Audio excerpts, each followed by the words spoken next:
All right, let's quickly move to wide receivers. Now, Spence, give me a wide receiver that you're looking at this week that people should maybe pick up off the waiver wire. Okay, yeah, it's like a quick fix type thing.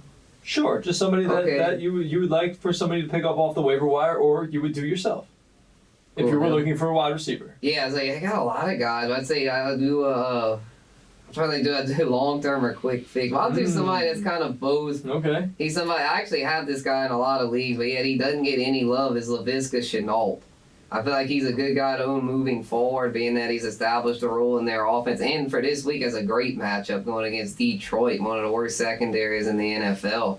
So I feel like that's kind of a best of both. You know, I feel like he's got good rest of season value as well as good this week value. So go get Laviska, y'all. Quit sleeping on him. 31% owned. He's a frequent flyer to the waiver wire column because, yeah, you're right. He has been good, Spence. Really enjoy watching that kid play, and they use him in a variety of different ways, which is nice for sure to see. Here's a guy that might be a little bit. I don't love his matchup this week, but I like his long-term prospects. I think we've talked about this guy before. 40.5% owned in ESPN fantasy football leagues. T. Higgins, Clemson product. You mentioned A.J. Green.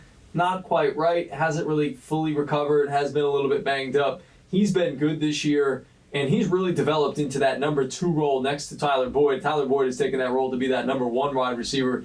T. Higgins has been really good. He's going up against a tough Colts defense this week, but you know what? I like T. Higgins, maybe not to start this week, but moving forward a long-term range, he might be a flex consideration for me.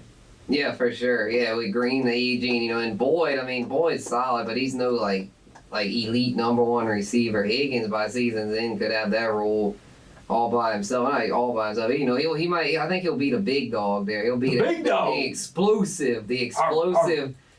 explosive number 1 that everybody was thinking A.J. Green would get back to being this year. But with A.J. Green looking like an 80-year-old man out there, I'm thinking that with his hamstring, that, everything's bothering him. I'm thinking this is setting up well for T. Higgins, who actually didn't do that bad this week in a brutal matchup against Baltimore. So, yeah, I'm on board with T. How about just one more quickly before we go to break, and I just want to throw this name out here. He's got a tough matchup. He's going up against Baltimore also, but got to give some love to Travis Fulgham, the wide receiver for the Eagles. He's come out of nowhere and just has been the go-to wide receiver. You know, we thought it was going to be Greg Ward, and he salvaged, if you had him, with a touchdown last week, only 29 yards.